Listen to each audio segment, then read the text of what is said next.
In a perfect world, the Golden State Warriors would be able to swap Jonathan Kuminga for a young player with upside or one with all-star potential.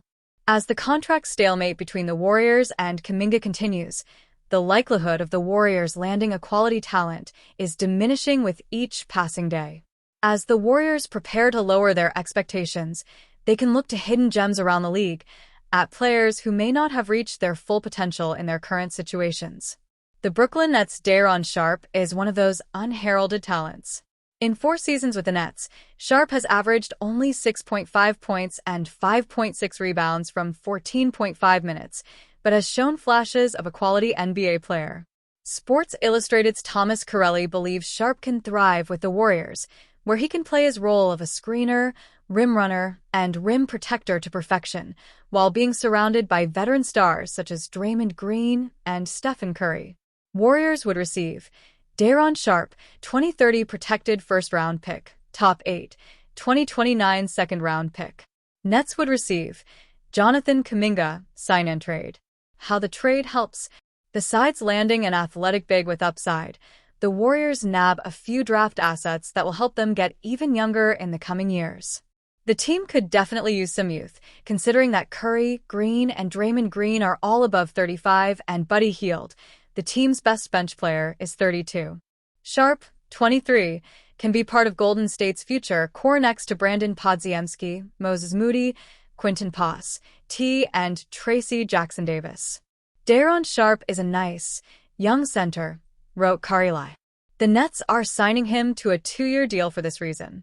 For 2 years, $12 million, the price is not too bad for the Warriors to take on as a nice quality center. They have also been known to develop centers quite well, and the former Monteverdi star can become even more than they hope. On top of Sharpe, they gain a protected first-round pick that will roll over if unfulfilled. Once the Curry-Green era fades away, they have picks in reserve to rebuild if needed. Kuminga to play on QO? As for the Nets, who have reportedly shown interest in acquiring Kuminga, the addition of the Congolese forward will further their ongoing youth movement. By adding the size of Jonathan Kuminga, this allows them to better rim protect, which has been an issue, and thus let their extensive guard play run and gun. Ego Demon, Nolan Traore, and Cam Thomas may be a young, fun, dynamic core of guards. As for what this also does, it moves Sharpe and provides extra security of keeping Nick Claxton. Claxton has not quite been the Jarrett Allen replacement that the Nets have wished for, but he is still a very solid center.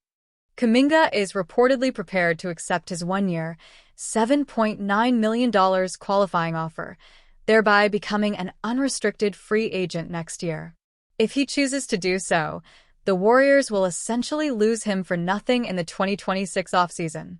According to Brett Siegel of Clutch Points, Kuminga prefers to sign the QO so he can control his own destiny, rather than being at the Warriors' mercy. He wants the flexibility to choose his future, Siegel wrote on August 27. With a return to Golden State looking likely, Kuminga is prepared to sacrifice money if it means he can earn his freedom to select his next team in free agency. Klay Thompson had the privilege of being an important player in the most recent NBA dynasty, that was the Golden State Warriors. And despite their historic times of success, even they had their moments of friction. Thompson was part of the Warriors' young core featuring himself, Stephen Curry, and Draymond Green. They developed throughout the 2010s as head coach Steve Kerr took over in 2014 and transformed them into the stars fans know them in present day. As a result, Golden State became a dynasty overnight. They won 4 titles from 2014 to 2022, including a repeat in 2017 and 2018. The squad cemented themselves as one of the greatest squads in NBA history as opponents had a difficult time figuring out ways to beat them, especially in the playoffs. Thompson appeared on the Showtime with Coop podcast with host Michael Cooper. Thompson looked back on the memories of his time on the Warriors, having left the team in 2024 for the Dallas Mavericks. However, he revealed there were times of imperfection for a team that many viewed as invincible. For us, there have been a lot of scuffles, Thompson said. There have been a lot of bad words said and feelings hurt. But at the end of the day, we know we just want to win. When you raise a banner, you can look past all the stuff you went through as brothers. There were times there would be friction between Draymond and I, or Steph and I, or Coach and I, Thompson admitted. It is just part of it. And you grow from it. You're man enough to leave that on the court and be professional about it. What lies ahead for Warriors? The Warriors will never forget Klay Thompson's impact on that squad. He was the second-best shooter in the NBA right after his co-star Stephen Curry. As a dynamic duo, they constantly torched opponents game in and game out when they were at the peak of their powers. However, Thompson's prime ended sooner after tearing his ACL in Game 6 of the 2019 NBA Finals and Achilles during the 2020 offseason. It took away plenty of his athleticism as his role in the team lessened over time as he got older. Thompson left the Warriors after 11 seasons, averaging 19.6 points, 3.5 rebounds, and 2.3 assists per game after 793 total appearances.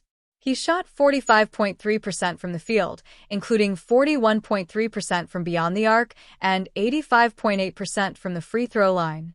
He earned 5 All-Star selections while landing on the All-NBA third team twice in 2015 and 2016. Even without Thompson, the Warriors still remain a fierce team with Curry and Draymond Green continuing to lead the way.